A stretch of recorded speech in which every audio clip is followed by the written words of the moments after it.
The English flag rises over towns and harbors, but occupation is thin and uneven. Garrisons are small, supply lines fragile, authority confined to coastal ground. Inland, the terrain resists mapping and movement. Roads are few. Communications break down beyond cannon range.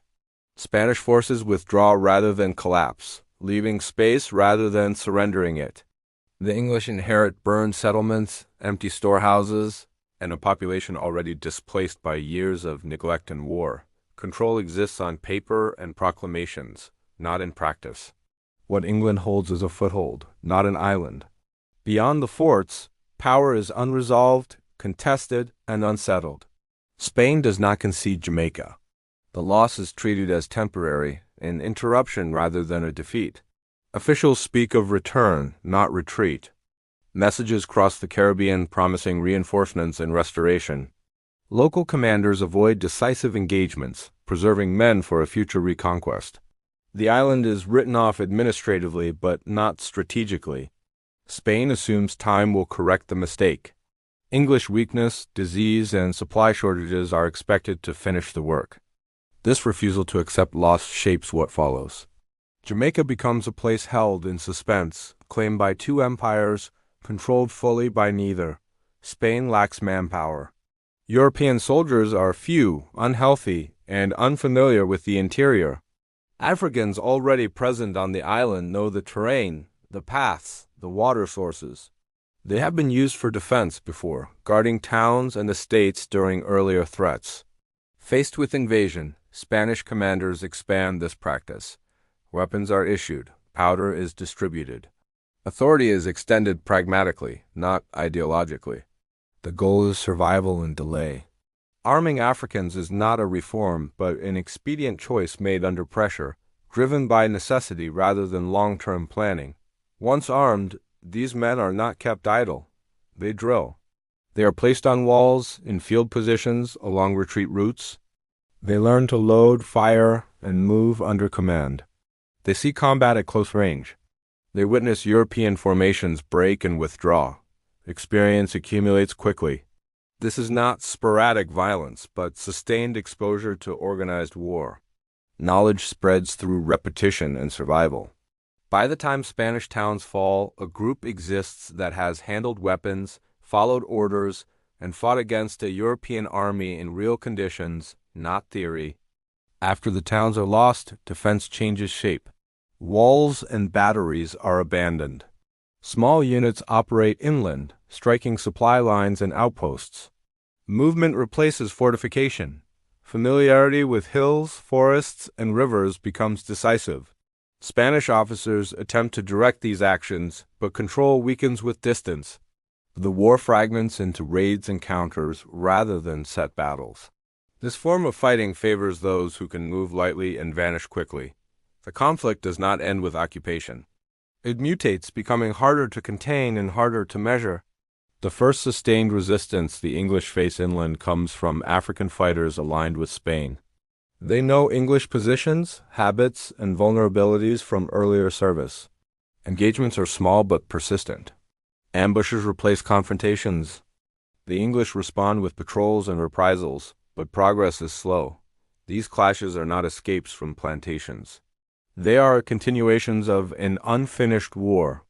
The fighters involved already carry weapons and training. Their presence forces the English to treat the interior as hostile ground from the beginning of occupation. Spain eventually acts. Forces are assembled from nearby territories and sent back toward Jamaica. These expeditions rely on coordination with inland fighters already active on the island. Plans assume that English control remains weak and reversible. Landings are attempted. Positions are tested. For a brief period, reconquest appears possible. The war enters a final phase, no longer implicit but declared through movement and attack. The outcome of these efforts will decide whether Jamaica remains contested or becomes settled under English rule. The attempts collapse. Coordination falters. Supplies fail to arrive. English defenses harden just enough to hold. Spanish forces withdraw again, this time under pressure. Losses mount without results. The final expeditions achieve nothing lasting. The island cannot be retaken at acceptable cost. The decision is not announced publicly but is made in practice. Spain ceases to commit resources. The war does not end with a treaty. It ends with abandonment. What remains is unresolved violence without imperial backing. With withdrawal comes silence. No ships return. No orders follow.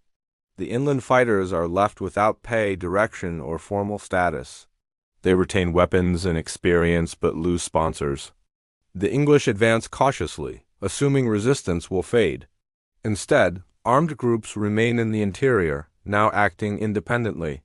They are no longer auxiliaries. They are not absorbed into English control. Their existence is a byproduct of a war that stopped without clearing the ground it had disturbed. At this point, choices diverge. Some see advantage in accommodation, calculating that survival may depend on recognition and protection. Others read abandonment differently, concluding that neither empire offers security. The interior offers space. Weapons offer leverage. Knowledge of English limits encourage distance rather than submission. This moment is not ideological. It is strategic. Paths open based on geography, opportunity, and calculation. What follows will shape the island's future conflicts, not as an extension of Spain's war, but as its aftermath. One group moves toward settlement. Juan de Bolas emerges as a figure willing to deal with the English. His position reflects a reading of power, not loyalty. Negotiation offers stability and recognition in exchange for alignment.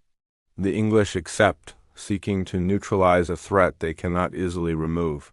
This agreement resolves one branch of the problem, but not the whole. It demonstrates that armed Africans are a force to be bargained with, not simply hunted or absorbed.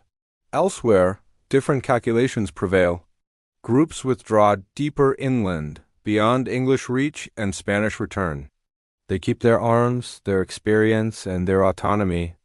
They are no longer auxiliaries or negotiators. They exist outside imperial command.